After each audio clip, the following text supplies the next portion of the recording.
लटकायो गले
का पुरस्कार। शुक्रिया।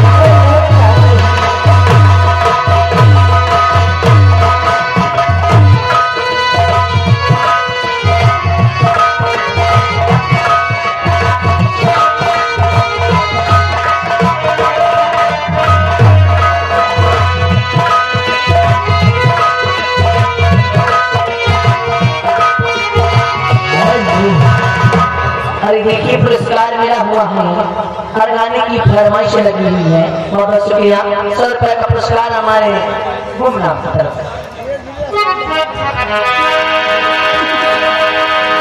सबसे पहले जो लाइन हमारे भैया जी ने पुरस्कार दिया था, मिल गए हो अगर प्यार किए मोड़ पे, तो सबसे पहले भैया जी की फरमाइश थी, उसके पश्चात तो आप हमारे अपने, तो हमारे लिए तो जान हासिल।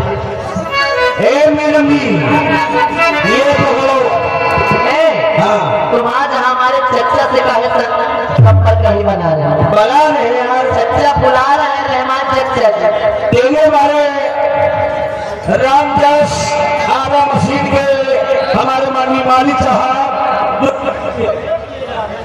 ग्राम सभा शानदार तुम्हारे लिए 51,000 का इनाम है। शुक्रिया।